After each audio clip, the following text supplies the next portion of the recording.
Olá, muito boa noite, sejam bem-vindos. No dia 19 de janeiro foi confirmada a primeira morte em decorrência da febre amarela aqui no DF em 2017. A informação é que o paciente contraiu a doença em Januária, Minas Gerais, e veio para Brasília. Mais de 50 casos de mortes estão sendo investigadas todas em Minas Gerais. A capital do país não é considerada área de risco, mas todo cuidado é pouco. O Aedes aegypti também é um dos transmissores da febre amarela e da dengue, outra preocupação. Até a segunda semana deste ano, foram notificados 47 casos da doença. As preocupações são muitas, principalmente para quem depende do SUS, Sistema Único de Saúde. Os problemas são antigos e parecem estar longe de serem solucionados. Faltam equipamentos, material básico, funcionários, enfim, são muitas as dificuldades. E para conversar sobre a saúde pública daqui do DF, nós convidamos o secretário de Saúde da capital do país, Humberto Fonseca. Secretário, muitíssimo obrigada pela sua participação aqui no nosso programa, viu? Obrigado, agradeço pelo convite, pela oportunidade de falar para os seus telespectadores. Ok. Vamos começar falando sobre febre amarela. Como é que está essa situação aqui na capital do país? Nós estamos monitorando os possíveis casos e estamos monitorando também outras situações que podem estar relacionadas. Realmente houve um caso, foi um paciente que veio do norte de Minas, de Januária, ele chegou no dia 16 de janeiro aqui no DF, veio de ônibus e no mesmo dia já foi atendido na UPA de São Sebastião e também nessa mesma noite, às 11 da noite, ele foi transferido para uma UTI e veio a falecer 2 dias depois. Nossa equipe, no mesmo dia do óbito, esteve na UTI, colheu amostras e no dia seguinte fizemos o diagnóstico confirmado de febre amarela. O que é importante que se diga é que a febre amarela é uma doença que tem 2 ciclos, né? Tem um ciclo silvestre e um ciclo urbano, e não há um caso do ciclo urbano desde 1942. O ciclo urbano é o que é transmitido pelo Aedes e que tem o homem como principal hospedeiro. Então, os casos que nós temos são do ciclo silvestre, o principal hospedeiro é o macaco e o mosquito é o principal mosquito que transmite, o principal vetor é o hemagogos. A doença ela é completamente controlável com vacinação e nós temos no DF um excelente nível de vacinação.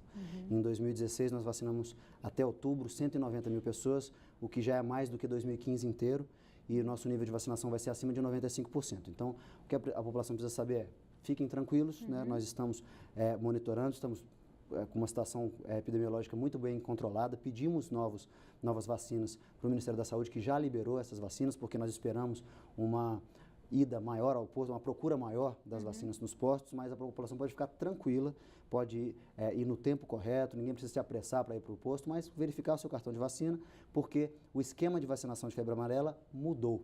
Então, hoje, quem tem 2 doses da vacina, com o intervalo correto, está imunizado e pode ficar tranquilo em relação à doença. Até é bom que a gente se diga que, como essa é uma vacina de vírus vivo, tomar doses excessivas pode, inclusive, facilitar a contração da doença na forma vacinal. Então, ir ao posto de saúde, verificar se fez a vacinação, se não fez, complementar e a população estará plenamente protegida. Outra coisa que é importante que se diga é que essa doença só é transmitida pelo vetor, só pelo mosquito. Então, um ser humano não transmite para outro. Então, o mosquito tem que estar infectado, né, ou picar alguém infectado e picar uma outra pessoa saudável para poder transmitir. E tem a pessoa que levou a picada do mosquito infectado tem que não estar vacinada. Estando vacinada, é bem tranquilo. A doença, na grande maioria dos casos, não traz muitos sintomas, é uma forma leve, mas as formas graves são realmente muito perigosas. Então, nós estamos monitorando morte de macacos, né? Tivemos 5 no ano passado que tiveram confirmação de febre amarela, mas esse número é considerado absolutamente normal, não há preocupação epidemiológica. Então, fizemos um bloqueio vacinal na região em que essa pessoa ficaria hospedada no Distrito Federal. Fizemos o fumacê na região também para diminuir o número de insetos para evitar isso. Vamos também exigir que os ônibus que cheguem de Minas Gerais e do Espírito Santo para Brasília sejam desinsetizados na chegada. Então, estamos monitorando de todas as formas para evitar que aconteça alguma coisa mais grave, mas estamos bastante tranquilos em relação a isso. O trabalho da vigilância tem sido bem eficiente nesse sentido. De acordo com o calendário de vacina, a criança ela já toma 2 doses, né? Se não me engano, 9 meses e 4 anos de idade, não é isso? Exatamente. Então é importante também os pais ficarem atentos, né? Exatamente. Então, 9 meses é a primeira dose. Se houvesse um surto, uma declaração de um alerta epidemiológico, elas começariam com 6 meses, mas não é nosso caso. Então, o esquema vacinal normal começa com 9 meses e um reforço com 4 anos. Os adultos tem uma primeira vacinação e depois 10 anos depois. Tomou 2 doses, está imunizado, não precisa se preocupar. Perfeito. E com relação à dengue? Dengue foi um ano bastante difícil de 2016, então foi a maior epidemia da história do país e do Distrito Federal, tivemos 24 mil casos, mas tivemos também um excelente trabalho da vigilância em saúde, da vigilância ambiental, nós estamos muito bem equipados, estamos muito bem abastecidos, né? Temos 40 veículos que fazem a pulverização do inseticida, temos larvicida, temos biolarvicida, temos uma equipe muito bem treinada, treinamos militares para isso, né? Fizemos várias visitas nas casas, então houve um trabalho muito intenso e muito eficiente da vigilância. E isso nos leva a uma melhora muito grande dos números desse ano. Evidentemente que o regime de chuvas também contribuiu, mas nas primeiras 2 semanas epidemiológicas tivemos uma redução acima de 95% dos casos. Estamos atentos, mas estamos com um tempo de resposta muito eficiente em relação a casos de dengue. Certamente esse ano teremos muito menos casos do que tivemos no ano passado. Nesse caso, secretário, o apoio, o suporte, a participação da população é fundamental, não é isso? Sem nenhuma dúvida, porque não podemos contar somente com as ações do Estado. Então, há sim um projeto de limpeza das cidades, recolhimento de entulho, educação da população, colocação desse tipo de produto químico para combater as larvas e os mosquitos, mas nós nunca vamos conseguir extinguir o mosquito. Então, dentro das casas, temos que evitar que haja o foco. O raio de ação do mosquito pode chegar a 1 quilômetro, mas normalmente não é isso. O primeiro hospedeiro que ele encontrar, ele vai picar. Então, não tendo na nossa casa, né, já é uma proteção para a nossa própria família e também para toda a população. Então, evitar pneus. Pneus normalmente são o grande depósito em casa, né? Então, os pratinhos das plantas, as calhas, tudo isso acumula água parada. Uma inspeção por semana na nossa casa é suficiente, porque esse é o ciclo de vida da postura dos ovos até a eclosão dos primeiros mosquitos. Então, ter atenção a isso é muito importante para a gente combater esse mal que é o Aedes aegypti. Voltando a falar um pouco sobre febre amarela, alguns telespectadores ligaram aqui perguntando primeiro se tem a vacina para todo mundo. Nesse primeiro momento, qual a recomendação? Quem deve realmente ir ao posto para não ir, de repente, tomar pessoas que não precisam, que não deveriam? Teve um telespectador que ligou dizendo que no Cruzeiro Velho, outro no Guará. Claro que eu sei que são situações muito específicas, não tem como o senhor ter essa ideia, mas será que vai ter suficiente para todos? Vai ter vacina suficiente para todo mundo. Nós já temos uma cobertura vacinal excelente, então não precisamos de muitas doses a mais, mas nós esperamos algum aumento da procura pela vacina nos postos devido a esses casos de febre amarela. Então, temos 123 salas de vacina, nós temos hoje um estoque de 10 mil vacinas e nós solicitamos ao Ministério da Saúde outras 42 mil para janeiro, que já foi autorizado. Então, estaremos bem abastecidos. Pode faltar porque, devido a essa procura maior, pode ser que em um posto específico, naquele momento, falte, mas nós estamos trabalhando para que não falte em nenhum e, se faltar no dia seguinte estará lá, porque a nossa equipe está pronta a reabastecer e não vai faltar vacina. Tá certo. Então, agora, a gente faz um breve intervalo e volta daqui a pouco. Não saia daí, eu vou esperar você.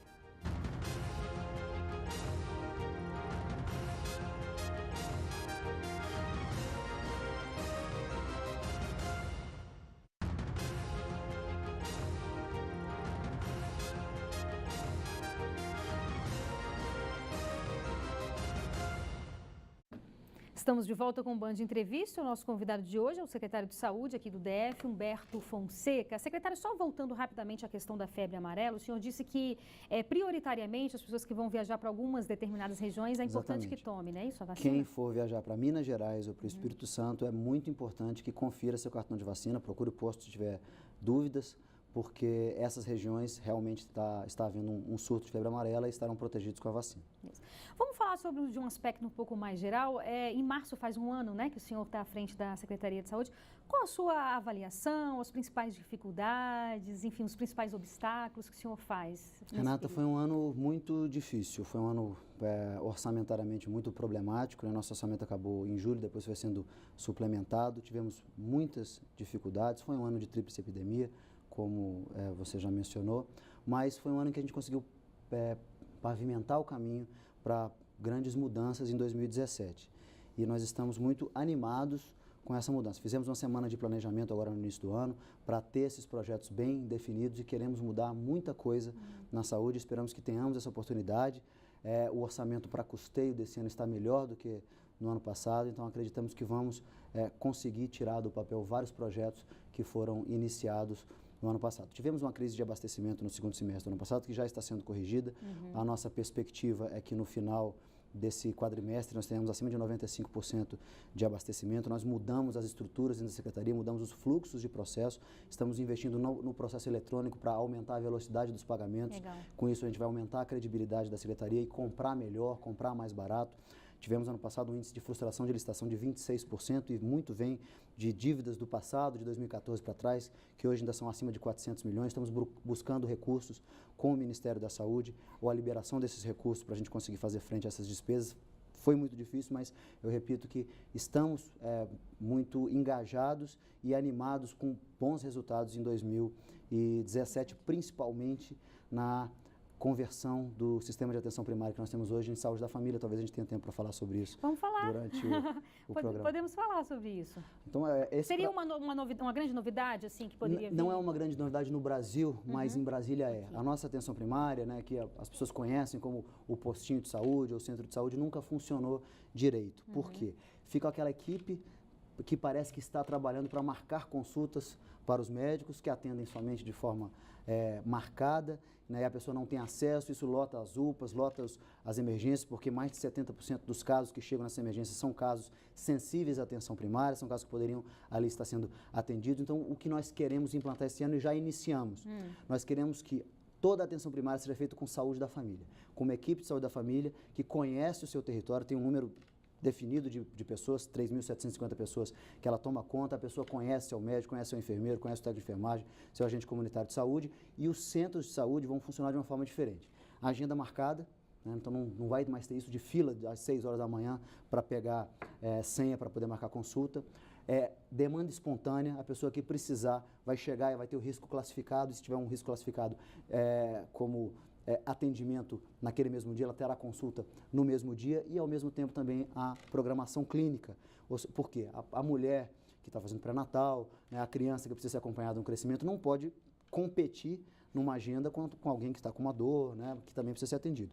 Então, a ideia é integrar isso tudo, colocar as equipes para funcionar nesse sistema. Os postos vão funcionar num tempo maior, então vai aumentar de 7 da manhã para as 7 da noite. E todas as pessoas que ali chegarem têm, no mínimo, que serem acolhidas, terem seu risco classificado e, se o risco indicar, não é, serão atendidas naquele momento. Se não, poderão ser marcadas ou poderão ser direcionadas para a sua unidade de saúde da família, e se forem de outros estados, para os seus estados, para que acompanhem, se puderem esperar. Se não puderem esperar, serão atendidos naquele momento, na unidade, ou serão direcionados para uma unidade hospitalar. Isso é a organização do serviço baseado na atenção primária. A atenção primária, a saúde da família como eixo regulador da saúde pública. Nós acreditamos que essa é a grande revolução, é o grande legado que nós podemos deixar para a população do Distrito Federal. Com certeza. Isso requer a contratação de mais médicos, de mais funcionários? Curiosamente, não. Nós fizemos um estudo no ano passado de dimensionamento e nós percebemos que existem na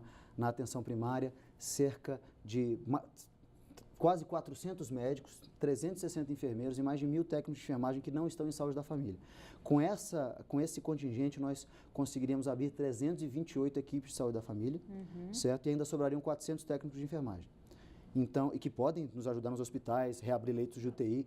Então, se todos trabalharem nessa estratégia, nesse sistema de trabalho, nós temos como subir a cobertura de saúde da família do Distrito Federal com o RH que já temos, só com a organização do serviço, né, de 30% para mais de 70%, que é basicamente a nossa população SUS-dependente, a nossa população vulnerável que não tem plano de saúde e que precisa desse atendimento regularmente. Nós temos aqui perguntas de telespectadores, muitos perguntando, por exemplo, com relação a novas contratações, se terão novas contratações, e alguns falam também da questão das horas extras, parece que tem um atraso nesse sentido? A Secretaria tem enviado todos os processos de horas extras no prazo, então nós enviamos, inclusive, novembro até agora, pagamos em janeiro, pagamos as horas extras de agosto, mas nós dependemos de haver recursos na arrecadação para poder fazer o pagamento. Isso foge ao controle da Secretaria, mas o governo tem se empenhado em fazer esse pagamento. todos os servidores receberão suas horas extras. A disponibilidade de caixa é o fator limitante, mas eu posso garantir que todos receberão e que estamos trabalhando para fazer isso da forma mais rápida possível. Nada está parado dentro da Secretaria. Estamos somente esperando o recurso para fazer o pagamento, os processos estão concluídos, não é? E os recursos entrando vão para a conta dos servidores imediatamente. Tem uma previsão de prazo, assim?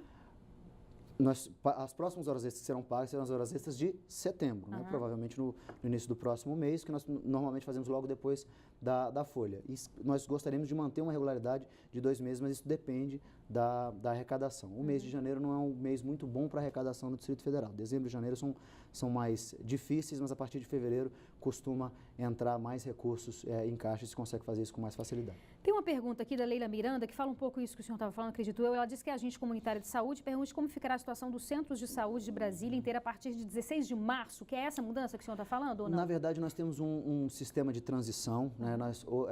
Nós temos hoje nos centros de saúde tradicionais clínico, ginecologista e pediatra, trabalhando cada um na sua especialidade, ali meio especialistas na atenção primária. Então, o que nós queremos é que o médico de família tome conta disso, faça o pré-natal, faça o crescimento e desenvolvimento, cuide do diabetes, cuide do hipertenso, mas pedir a um pediatra que faça isso tudo requer treinamento. Então, temos um sistema de transição que será criar o que a gente chama de equipe de transição ou equipe de atenção básica, que congregarão esses 3 especialistas, mais 3 enfermeiros, 6 técnicos de enfermagem e agentes comunitários de saúde para uma população maior. Em vez de fazer para 3.750, vamos fazer uma equipe desse tamanho para 12 mil pessoas, né, ao longo desse ano, treinar essas pessoas internamente dentro desses grupos, além da FEPEX, que vai fazer o treinamento externo, e no ano que vem converter todas para equipes de saúde da família. A grande vantagem disso a equipe conhece a sua população, ela sabe os dados epidemiológicos, sabe o que a população precisa, isso é saúde da família, é a minha especialidade médica, é o que me apaixona e eu tenho certeza que essa é a solução para a saúde do Distrito Federal. Com certeza. O principal gargalo é a emergência, né? São as emergências dos hospitais. E as emergências estão sempre muito povoadas de pessoas que poderiam estar na atenção primária. A atenção primária funciona em horário comercial, então nós precisamos das UPAs, sim, né, para caso haja uma emergência à noite, né, para atender, mas o ideal é que a pessoa sempre seja avaliada primeiro na atenção primária, ainda que seja um caso de emergência, e ali ela vai poder direcionar ou para um especialista, se for uma consulta de especialidade, ou para uma emergência de hospital, ou para uma UPA, se for necessário para acompanhamento. A ideia é que a atenção primária regule qual é a necessidade da pessoa, ela sempre seja vista por um profissional para se dizer qual é a necessidade dela. Só para terminar rapidamente, que a gente já está no tempo aqui, mas os postos e o centro de saúde vão continuar funcionando? Ou seja, quem for a esses locais vai ter médico? Continuarão funcionando, mas funcionarão de forma territorializada, com essa ampliação que eu lhe disse do horário de trabalho, de 7 da manhã às 7 da noite, qualquer pessoa que chegar em qualquer horário será acolhida na mesma hora e funcionará sempre no esquema da estratégia de saúde da família e não em nenhum outro. Tá bom. Então agora a gente faz mais um breve intervalo, é bem rápido, não sai daí, eu espero você.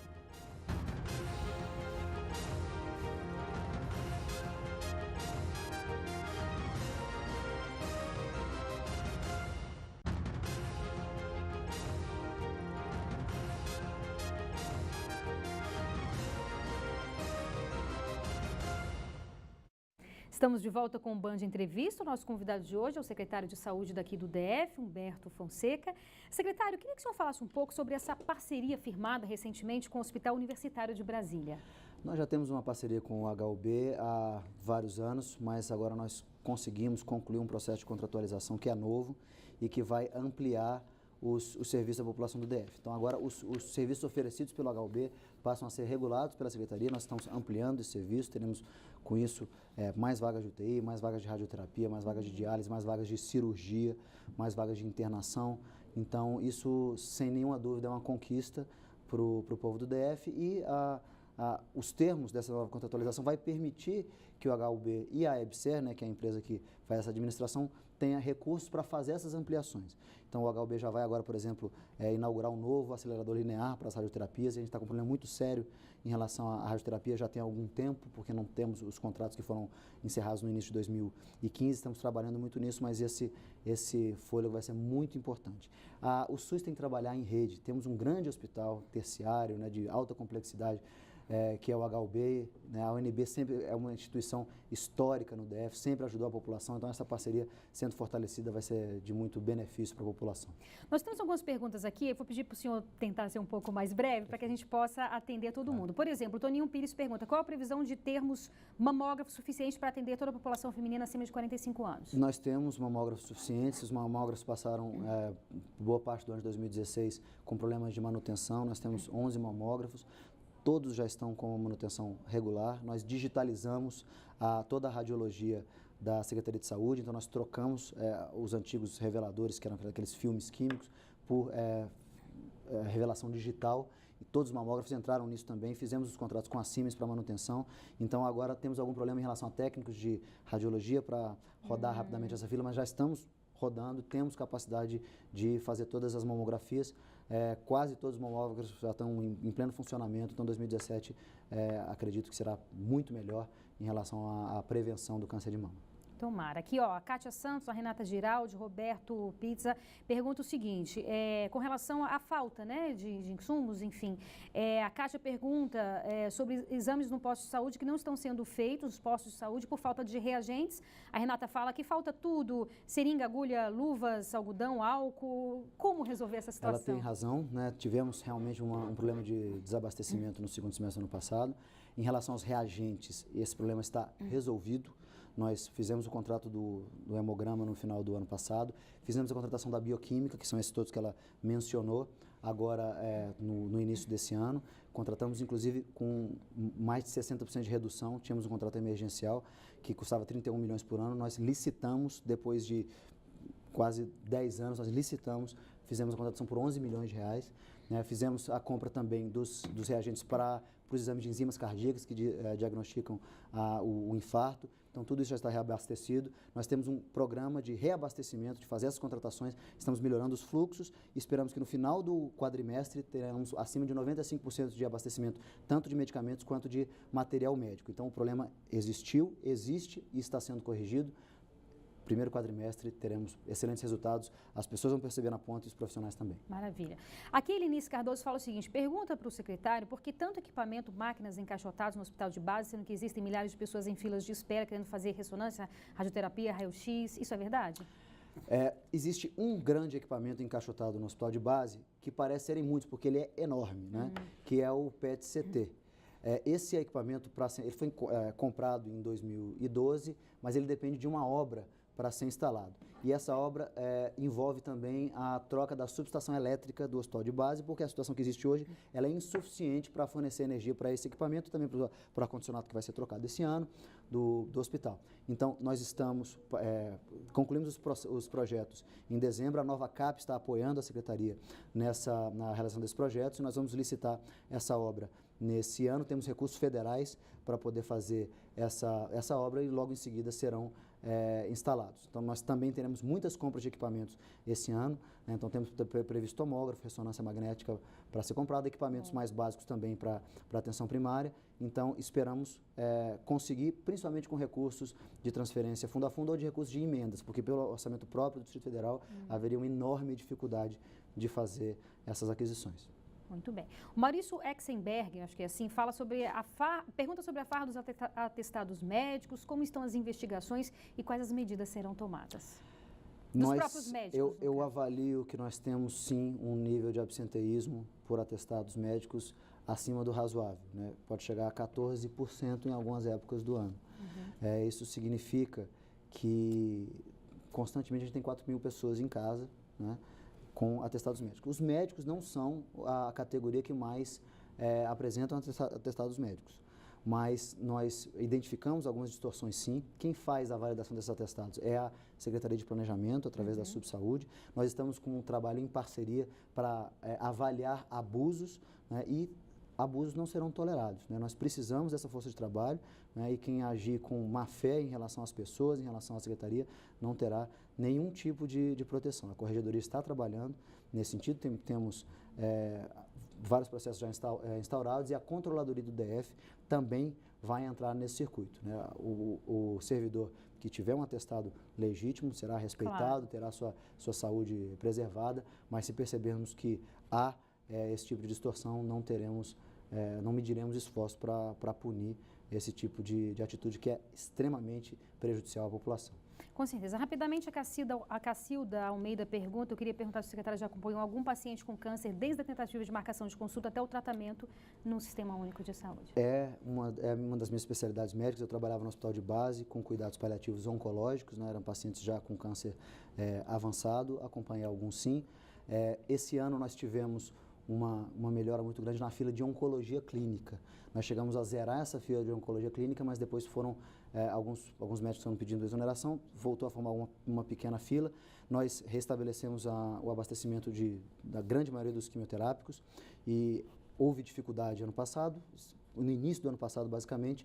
Hoje, o grande problema para a oncologia é a parte da radioterapia, porque isso requer anos de investimento que nunca foram feitos nos últimos 20 anos. Nós temos apenas um acelerador linear e um cobalto funcionando na secretaria e mais o do HUB. E como nós perdemos os contratos privados em 2015, porque não houve pagamento das dívidas de 2014 para trás, estamos retomando esse processo de recredenciar, ao mesmo tempo que pela primeira vez temos um plano de termos 7 aceleradores lineares no Distrito Federal, mas isso vai demorar alguns anos, porque requer uma estrutura muito, muito grande. Para finalizar rapidamente, 2017 vai ser muito melhor na área de saúde aqui no DF? 2017 será um ano muito melhor do que 2016. Né? 2016 foi um ano muito difícil, um ano de crise no país inteiro, crise na saúde do país inteiro. Nós temos boas propostas e temos uma equipe muito engajada e muito disposta a fazer melhor. Estamos trabalhando com muita honestidade, muita transparência e isso já é uma grande coisa. Além disso, estamos planejando as nossas ações e vamos conseguir executá-las em 2017 e 2018, sem nenhuma dúvida. Amém. Boa sorte. Obrigado. Muito obrigada, viu, secretário? E o Band de Entrevistas de hoje fica por aqui. Muito obrigada pela sua companhia e audiência. A gente volta na próxima semana. Agora você fica com o Jornal da Band. Boa noite. Aproveite seu fim de semana. Agora